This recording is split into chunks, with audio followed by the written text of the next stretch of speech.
Baik,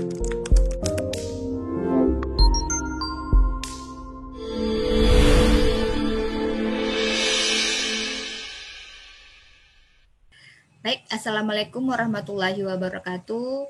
Selamat pagi Ananda semua. Hari ini kita akan melaksanakan perkuliahan dan membahas materi mengenai kutipan dan daftar pustaka. Materi hari ini berhubungan dengan penulisan karya ilmiah.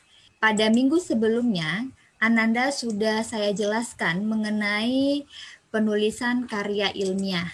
Nah, hari ini kita akan mulai masuk lagi terkait bagaimana cara menulis karya ilmiah, salah satunya dengan cara menggunakan kutipan dan daftar pustaka dalam penulisan karya ilmiah. Nah, kutipan dan daftar pustaka merupakan bagian yang paling penting dalam menulis karya ilmiah. Mengapa demikian? Karena dalam menulis karya ilmiah, Ananda akan mengambil definisi, penjelasan, teori, jenis, dan berbagai kategori-kategori dalam sebuah ilmu. Anda akan mengambil materi-materi dari berbagai bidang ilmu dan mengutipnya di dalam karya ilmiah. Oleh karena itu, Ananda harus menggunakan kutipan dan daftar pustaka.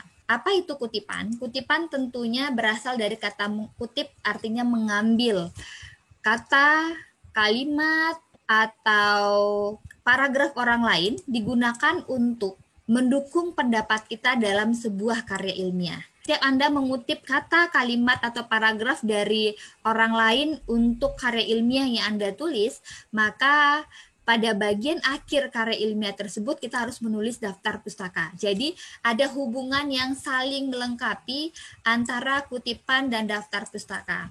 Artinya apa? Ketika Anda sudah mengutip, maka Anda perlu mencantumkan pada bagian daftar pustaka. Kalau nanti seseorang memeriksa karya Anda, maka mereka akan memastikan bahwa apa yang tercantum pada isi karya ilmiah Anda yang memuat kutipan itu harus ada juga di bagian daftar pustaka. Begitu sebaliknya.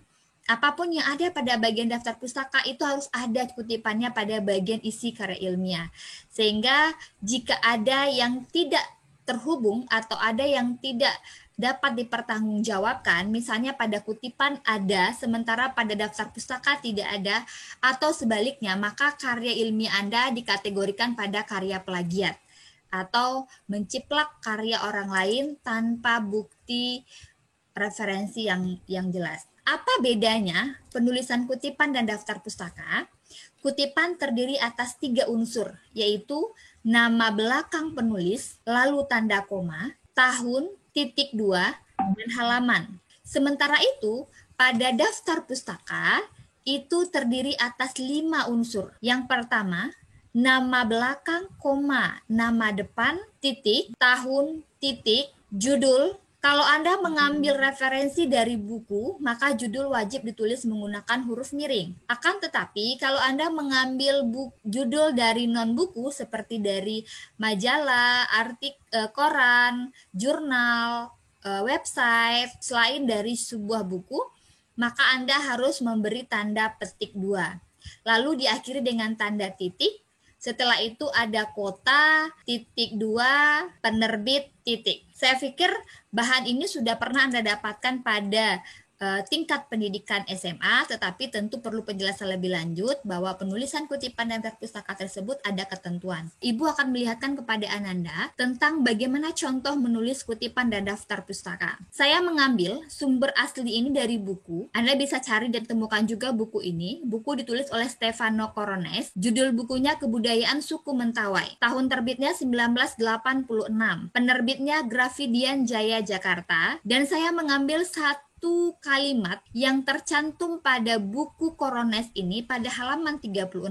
Nah, kalimatnya itu Anda bisa lihat pada layar. Kini ada suatu hal yang dapat merusakkan kebudayaan Mentawai, yaitu perusahaan perkayuan, dengan mendatangkan mesin raksasa yang bukan saja membabat dan meratakan hutan rimba belantara, melainkan juga berpengaruh negatif dalam pembentukan kampung-kampung. Kalimat ini sama persis ada pada buku yang ditulis oleh Koronais. Ibu dapat menulis kutipan menjadi dua hal. Pertama, kutipan langsung, dan kedua, kutipan tidak langsung. Kita mulai dulu dengan kutipan tidak langsung, yaitu kutipan yang diambil dari sumber asli. Hanya satu kalimat, kita dapat membuatnya menjadi kutipan tidak langsung. Jadi maksudnya, ketika misalnya Anda membaca sebuah buku teori, Anda melihat ada satu kalimat atau satu paragraf dari buku yang penting Anda gunakan pada karya ilmiah Anda, maka kita bisa membuatnya menjadi kutipan tidak langsung pada karya ilmiah kita. Ketika Anda mengutip menjadi kutipan tidak langsung, satu kalimat atau satu paragraf tadi bisa kita ubah menjadi satu atau beberapa kata atau satu kalimat yang lebih pendek dari kalimat awal yang ditulis oleh penulis. Nah,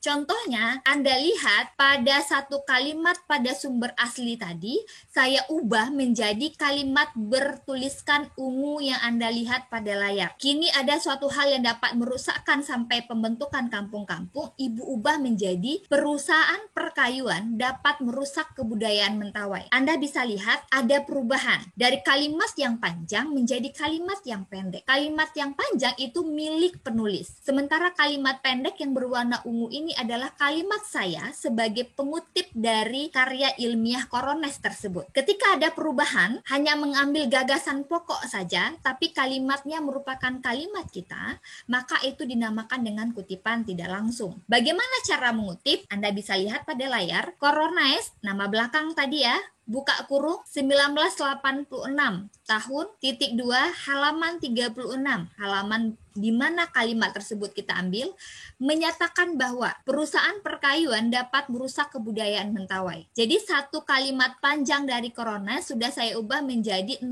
kata singkat dalam kalimat tersebut. Karena ini merupakan sumber buku, tentu hasilnya adalah pernyataan-pernyataan. Oleh karena itu frasa yang kita gunakan menyatakan bahwa. Namun saya melihat seringkali Anda menulis frasa yang salah, yaitu mengatakan bahwa. Kalau mengatakan berarti itu berasal dari kata perkataan yang secara lisan. Sementara sumber tertulis harusnya Anda menyebutkan dengan menuliskan dengan menyatakan bahwa. Ini satu kalimat yang kita ambil dari buku asli. Lalu ketika Anda mengubah menjadi kalimat milik Anda perlu menambahkan penjelasan mengapa Anda mengambil kutipan tersebut. Anda lihat pada paragraf yang saya tulis, saya tambahkan satu kalimat penjelasan. Hal ini disebabkan oleh produksi kayu dengan menebang pohon yang ada di Mentawai, sehingga berakibat pada hilangnya pemukiman penduduk dan tidak seimbangnya hutan di wilayah tersebut. Nah, ini yang Ibu katakan bahwa ketika Anda mengambil kutipan dari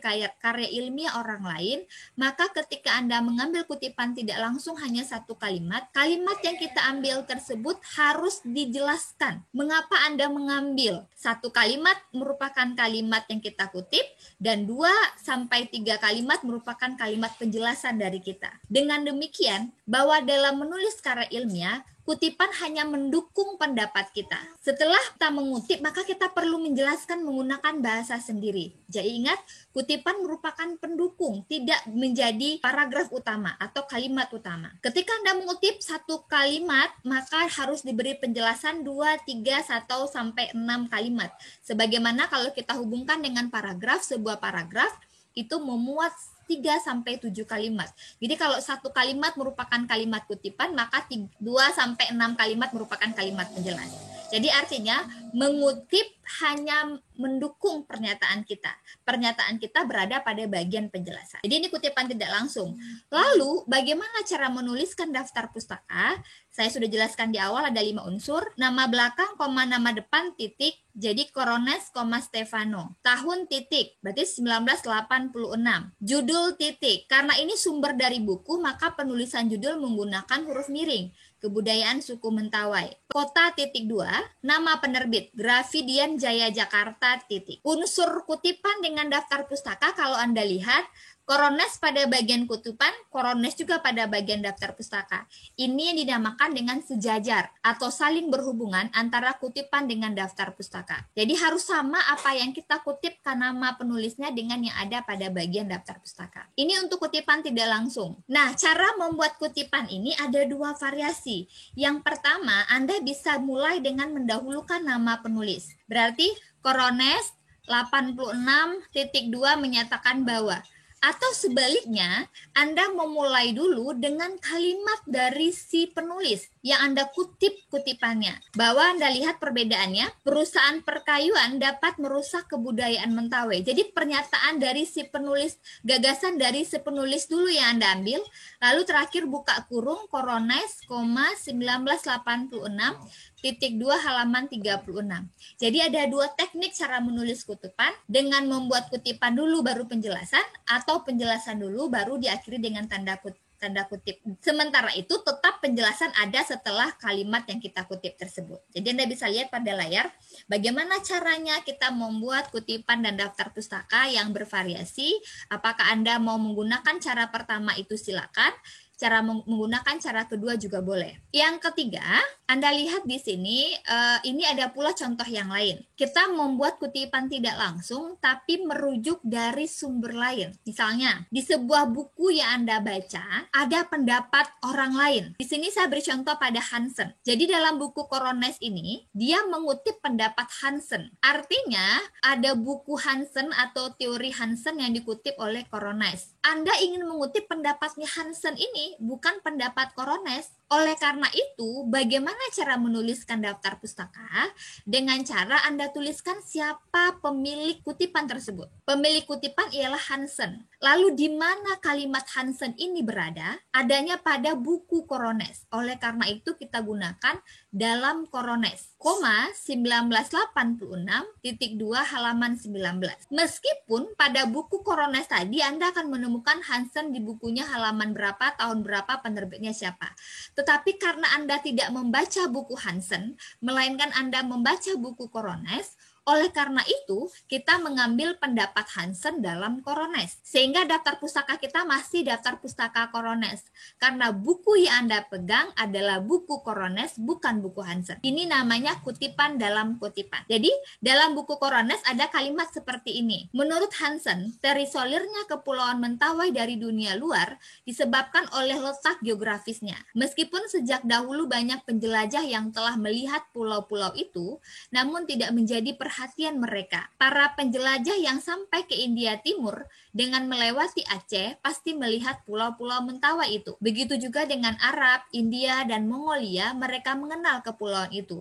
Ini tanda titik 3 artinya masih banyak lagi kalimat yang lain. Nah, sepanjang ini kalimatnya Hansen, saya kutip menjadi beberapa kata saja dalam kalimat saya, yaitu menjadi penyebab terisolirnya Kepulauan Mentawai adalah letak geografis wilayah yang berjauhan dengan wilayah sekitarnya. Ini kan kutipan Hansen saya ubah menjadi kalimat saya, bahasa saya. Artinya Hansen dalam Korones tahun 86 halaman 19 menyatakan bahwa penyebab terisolirnya Kepulauan Mentawai adalah letak geografis wilayah yang berjauhan dengan wilayah sekitarnya. Ini kalimat kutipan. Lalu Anda dukung dengan kalimat penjelas dari kita sendiri. Hal ini menyebabkan hubungan yang terjadi antara masyarakat Mentawai dengan masyarakat lain yang berada di pulau terdekatnya menjadi tidak terjalin. Nah, inilah kalimat penjelasan saya yang tidak ada sama sekali pada kalimatnya Hansen. Jadi ini kutipan ya, kutipan dalam kutipan, cara menuliskannya seperti ini. Lalu bagaimana cara membuat daftar pustaka? Sama dengan yang tadi. Karena kita masih memegang bukunya Korones, oleh karena itu kita membuat daftar pustaka dari Korones. Namun kutipan yang kita ambil ialah kutipan Hansen dalam Korones. Nah, lalu bagaimana cara membuat kutipan langsung? Apa artinya langsung? Langsung artinya apapun kalimat yang ada pada buku sama persis dengan yang Anda kutip. Tidak ada perubahan sama sekali. Kalau Anda mengambil satu kalimat, maka penulisannya bisa menggunakan tanda petik 2. Tapi kalau Anda mengambil satu paragraf, maka cara pengutipannya dengan membuatnya membentuk paragraf tersendiri. Kalau Anda mengambil satu kalimat saja dari milik orang lain, maka Ketika kalimatnya sama persis, maka Anda masukkan dalam tanda petik ganda. Tapi kalau satu paragraf Anda ambil, maka kita bentuk menjadi satu paragraf khusus. Nah, Anda lihat di sini cara Ibu menulis kutipan. Model huruf yang di atas ini, pada kalimat pertama ini, berarti cara menuliskannya sama dengan menuliskan paragraf-paragraf sebelumnya. Namun kalau pada paragraf yang tulisannya lebih kecil, dan lebih menjorok lagi, ini artinya satu paragraf yang kita tulis lebih menjorok lagi dan lebih kecil tulisannya merupakan kutipan langsung. Artinya satu paragraf ini sama persis dengan sumber asli kita. Coba kita bandingkan sumber asli dengan yang kita kutip. Menurut Hansen, sama. Terisolirnya Kepulauan Mentawai dari dunia luar, sama. Disebabkan oleh letak geografisnya, sama. Sampai pada bagian akhir yang maka mereka melewatinya saja pulau-pulau itu tanpa menggubrisnya. Pulau-pulau itu dianggap kosong karena letak perkampungannya sangat jauh di pedalaman. Nah, sama persis. Ketika satu paragraf sama persis kita ambil, inilah yang dinamakan dengan kutipan langsung. Karena satu paragraf sama persis, maka kita jorokkan bentuk paragraf sendiri. Dan pada bagian akhir, jangan lupa Anda tambahkan kutipan menurut Corones, 1986, halaman 19. Jadi ini yang Ibu katakan dengan kutipan langsung. Apanya yang langsung? Bahwa kalimat pada referensi sama persis dengan kutipan yang Anda tulis. Semua yang kita kutip tadi itu harus dituliskan pada bagian daftar pustaka. Nah, cara penulisan daftar pustaka ini ada banyak. Yang pertama, Anda bisa mengutip dari sumber asli yang ditulis oleh satu orang penulis seperti saya mengutip pendapatnya Corones tadi. Nah, Anda bisa lihat di sini, misalnya saya mengambil kutipan dari Nadra tahun 1997 halaman 20 tentang dialektologi. Bagaimana cara membuat daftar pustaka? Anda lihat pada layar, karena ini merupakan sumber dari perguruan tinggi, artinya bukan buku, oleh karena itu kita menulisnya menggunakan tanda petik 2 sebagaimana yang sudah saya jelaskan pada bagian awal. Jadi Nadra titik 1997 titik buka tanda petik ganda penelitian dialek geografis bahasa Minangkabau di daerah Sumatera Barat. Tutup petik ganda titik Padang titik 2 Universitas Andalas titik. Nah, dengan melihat cara penulisan tersebut, Anda mengetahui bahwa adanya kata Universitas Andalas artinya tulisan Nadra tidak berbentuk buku. Adanya tanda petik 2 ini menunjukkan bahwa tulisan Nadra bukan dalam bentuk sebuah buku. Kalau Anda mengambil kutipan dari bukan sumber asli atau buku kedua, Anda bisa lihat pada contoh ini. Saya mengutip Segui dalam ayat Rohaidi, masih dalam satu orang penulis, pada tahun 83 halaman 32. Sama dengan tadi mengutip Hansen dalam Corones. Bagaimana cara menuliskannya? Ayat Rohaidi, karena kita membaca bukunya ayat Rohaidi, bukan bukunya Segui, maka kita tulis ayat Rohaidi titik 1983 titik dialektologi sebuah pengantar, ditulis menggunakan huruf miring. Apa artinya huruf miring? Artinya sumber yang saya baca merupakan sumber dari buku. Lalu Jakarta titik 2, Pusat Pembinaan dan Pengembangan Bahasa. Ini masih ditulis oleh satu orang penulis, yang satu dari buku sumber asli, yang kedua dari buku kutipan dalam kutipan atau sumber kedua. Nah, kalau ternyata sumbernya ditulis oleh dua orang penulis, ada dua cara juga. Kalau Anda ambil dari sumber asli, langsung penulisnya yang menulis teori-teori tersebut, Anda bisa lihat Hair dan Agustina tahun 2010 halaman 62. Nama lengkap mereka ialah Abdul Hair dan Leonie Agustina. Sebagaimana saya paparkan di awal tadi, bahwa kita dalam mengutip mengambil nama belakang saja, maka Anda ambil Hair dan Agustina. Jadi Hair dan Agustina 2010 halaman 62 itu pada kutipan. Sementara pada daftar pustaka, nama belakang, nama depan untuk penulis pertama, sementara untuk penulis kedua namanya ditulis seperti biasa penulisan namanya. Jadi Hair, Abdul dan Leonie Agustina titik 2010 titik ada tulisan menggunakan huruf miring, sosiolinguistik perkenalan awal. Artinya Hair dan Agustina menulis buku karena diidentifikasi dengan penulisan huruf miring. Jakarta titik 2 Rineka Cipta titik. Ini yang saya katakan dengan menulis dari sumber asli. Sementara itu, jika ada juga, Anda mungkin menemukan sebuah buku yang ditulis oleh dua orang penulis, akan tetapi kalimat yang Anda kutip bukan kalimat dari penulis tersebut, melainkan kalimat orang lain. Artinya si penulis sudah mengutip dari orang lain. Anda bisa lihat pada layar contohnya, Francis buka kurung dalam Nadra dan Reniwati, 2019.2 halaman 1 tutup kurung menyatakan bahwa dialektologi adalah ilmu yang mempelajari variasi bahasa yang digunakan oleh sekelompok kecil penutur suatu bahasa. Bagaimana cara mengutip? Karena pendapat Francis ini ada pada buku Nadra dan Reniwati, oleh karena itu kita tetap menuliskan nama penulis dari buku tersebut, yaitu Nadra dan Reniwati, 2009, dialektologi teori dan metode, Yogyakarta, 2, CV Elmatera Publishing, . Nah, ini cara membuat daftar pustaka dari dua orang penulis. Untuk kutipan yang kita ambil dari sebuah buku yang terdiri atas 4 atau lebih penulis, kita menggunakan kata dan kawan-kawan. Buku tersebut bisa ditulis oleh 4 orang, 5 orang, 6 orang, maka 10 orang atau lebih. Karena banyak jumlah penulisnya, sementara ruang dalam penulisan terbatas, oleh karena itu kita hanya mengambil penulis pertama dan yang nama penulis yang lain diwakili dengan DKK atau singkatan dari dan kawan-kawan. Nah, Anda bisa lihat cara penulisan daftar pustaka. Maksan, Marjusman, dan kawan-kawan, tahun 1984, Geografi Dialek Bahasa Minangkabau, Jakarta, 2, Pusat Pembinaan dan Pengembangan Bahasa Departemen Pendidikan dan Kebudayaan. Dengan adanya huruf miring di sini, berarti sumber yang kita kutip berasal dari buku. Sama dengan yang tadi, nama lengkapnya Tamsin Medan, kita kutip menjadi Medan, Tamsin, dan kawan-kawan, . Ditulis tahun 1986. Dengan judul buku, karena ditulis menggunakan huruf miring, Geografi Dialek Bahasa Minangkabau, 2, suatu deskripsi dan pemetaan di daerah Kabupaten Pasaman, .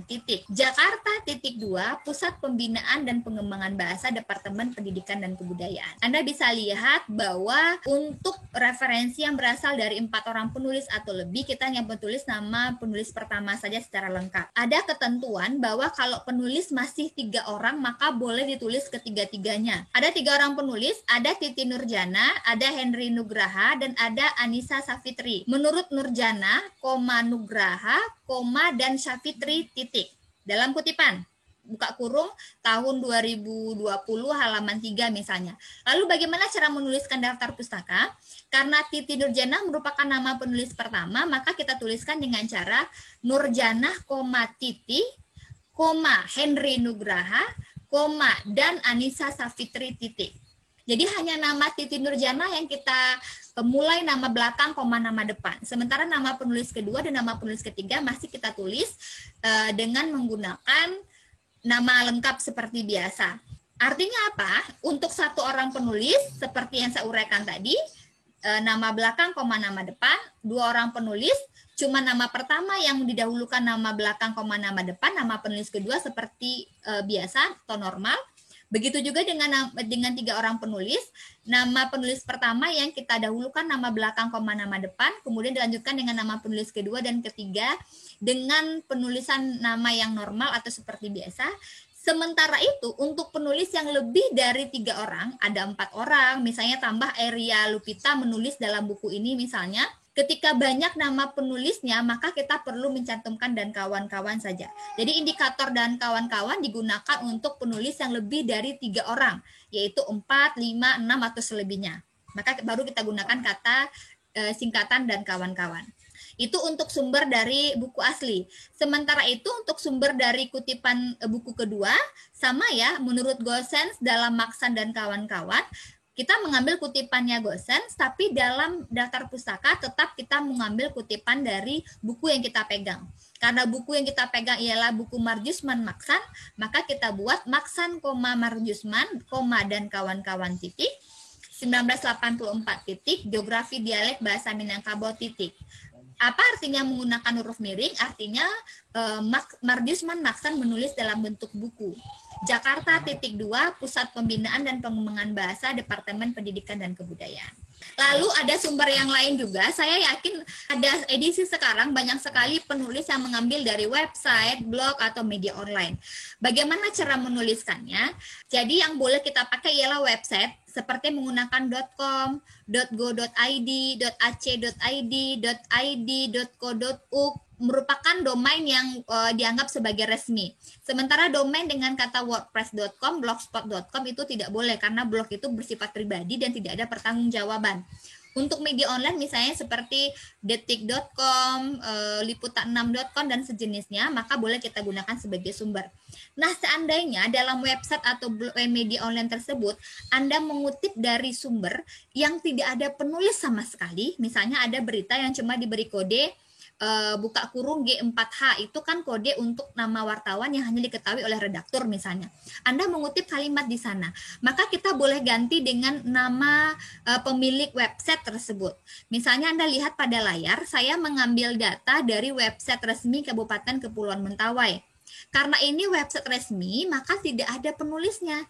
Karena institusi yang mengeluarkan hasil, berapakah jumlah hutan di Mentawai, berapa jumlah wilayah di Mentawai, kan tidak ditulis oleh seorang penulis.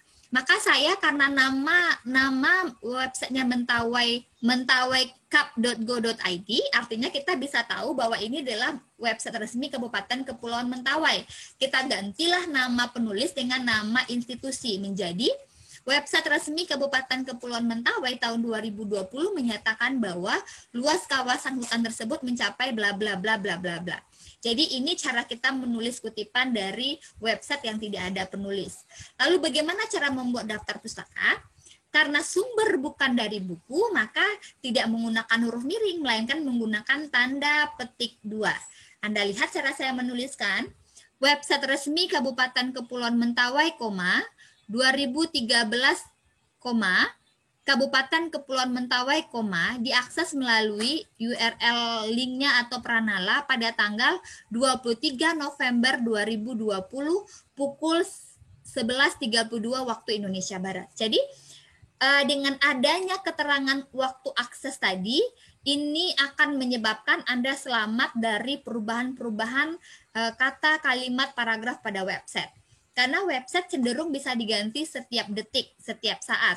Ketika misalnya Anda mengakses pada pukul sekarang, lalu ada pula orang yang mengakses mungkin pada pukul 4 sore, dan ternyata admin mengubah data, maka kesalahan tidak terjadi pada Anda. Tapi memang ada perubahan dari admin, sehingga Anda selamat dari kesalahan-kesalahan yang muncul dari data yang dikemukakan oleh website tersebut. Nah, itu pentingnya kita menuliskan pada tanggal berapa Anda mengakses, dan pada pukul berapa Anda mengakses. Ini sumber dari website. Lalu ada juga misalnya Anda mengambil sumber dari website tetapi dalam bentuk PDF. Misalnya e-book kah, atau modul kah, atau diktat kah. Bagaimana cara membuat kutipan? Sama seperti tadi, nama belakang, kemudian dan tahun. Kalau ada halaman disertakan dengan halaman. Kalau tidak, Anda cukup menggunakan tahun saja. Lalu bagaimana cara membuat daftar pustaka? Nama belakang, nama depan, namanya David Gill, maka Gill, David, titik, 2008, titik. Lalu karena sumbernya dalam bentuk bukan buku, maka kita berikan tanda petik 2. So where are all those prototypical Indonesian type voice system and exploration of cloud structure in Mentawai? Ini judul dari diktat atau modul, diakses melalui www.staff.eva.mpg.d. Kapan? Nah, ini kan tanggal saya mengakses. Karena sekarang Anda mengakses hari ini, maka pada tanggal 23 November 2020 pukul 11.34 waktu Indonesia Barat. Jadi, tanggal akses ini akan berbeda antara satu orang dengan orang lain. Tidak akan sama tanggal akses satu sumber oleh satu orang dengan orang lain. Inilah menjadi validasi dalam penulisan karya ilmiah ketika Anda mengutip dari website. Nah, itu kesimpulan saya atau analisis yang Ibu sampaikan kepada Anda terkait penulisan kutipan dan daftar pustaka yang saya yakin sudah Anda tulis pada minggu sebelumnya dan sudah Anda kumpulkan melalui email. Namun, saya sudah lihat beberapa tugas memang ada yang berbeda antara satu dengan yang lain karena sumber Anda banyak atau berkembang atau bervariasi, sehingga Penjelasan yang Ibu berikan pada hari ini dapat menjadi pedoman bagi Anda bagaimana cara menulis kutipan yang terdiri atas kutipan langsung dan kutipan tidak langsung. Yang kutipan tidak langsung ada yang kurang dari satu paragraf atau kurang dari 4 baris, ada juga yang lebih dari ada juga yang merupakan satu paragraf atau lebih dari 4 baris. Ketiga-tiga cara penulisannya berbeda. Begitu juga dengan daftar pustaka yang kita ambil dari sumber asli atau sumber kedua, baik dalam bentuk 1 orang penulis, 2 orang penulis, 3 orang penulis, atau lebih dari 3 orang penulis, serta sumbernya berasal dari buku, non-buku, website, dan lain-lain, itu berbeda cara penulisannya. Nah, ini yang perlu Anda kuasai ketika nanti Anda menulis karya ilmiah. Dalam menulis laporan misalnya, dalam menulis laporan bacaan, dalam menulis skripsi, makalah, atau Anda menulis artikel ilmiah di jurnal, maka penulisannya akan berbeda ketika Anda mengutip dari satu orang, dari buku, dari non-buku, dengan 1 orang penulis atau lebih dari 1 orang penulis. Nah, itu materi yang saya sampaikan hari ini, dan saya yakin pasti ada pertanyaan yang ingin Anda ajukan. Silakan Anda ajukan pertanyaan, kita bisa diskusi mengenai bagian mana yang belum Anda pahami terkait kutipan dan daftar pustaka. Inilah materi terkait kutipan dan daftar pustaka. Terima kasih. Assalamualaikum warahmatullahi wabarakatuh.